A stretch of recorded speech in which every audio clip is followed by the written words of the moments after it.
So I'm sure you all have heard of the Mandela Effect. And it's like, I feel like I'm the only person in the world who knows this, and I just cannot stand it anymore. Let me tell you my story. So I get a call in 2019 from my brother. He calls me up and he says, "Hey, do you remember that show where all the food is falling from the sky and there's a genie that grants wishes?" And I said, "Oh, yeah, I remember. I used to like that show." Then he asked me this. He says, "Who played the genie?" And I said, I thought it was Shaq, but maybe it's Sinbad. He's like, "What do you mean?" So I proceed to tell him this story. So when I was a kid, my favorite thing to do was to record the Friday night Disney Channel movie, okay? So every Friday night, the Disney Channel would show some movie. Usually it was a Disney Channel original, but occasionally they would show a non-Disney movie.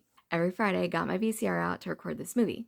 Well, after every show leading up to Friday, they would announce whatever the movie was that Friday. So, like, you get done watching, say, Lizzie McGuire, and they would say, "Tune in 6 o'clock Central Time for Luck of the Irish," something like that. Well, one week it was the movie Kazam. After every show, they are like, "Tune in 6 o'clock Central Time for the movie Kazam, starring Sinbad." I was like, that's weird. I thought it was Shaq. All week, I was actually pretty curious about who this Sinbad person is.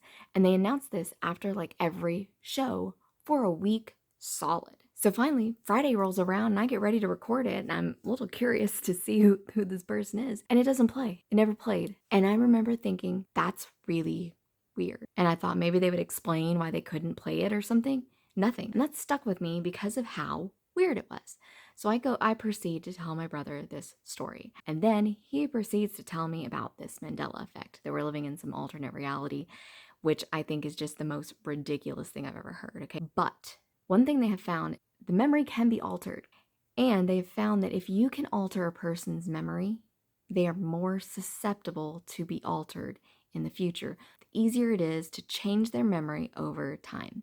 Maybe this was just some weird thing that happened, but I gotta tell you, I really do feel like it's some creepy social experiment to see how much they can change about what we remember. It's pretty disturbing.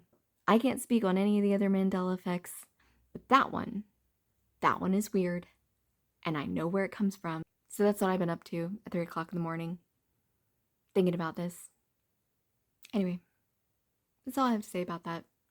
You can like, comment, and subscribe. This is not my normal type of video, but like and subscribe anyway.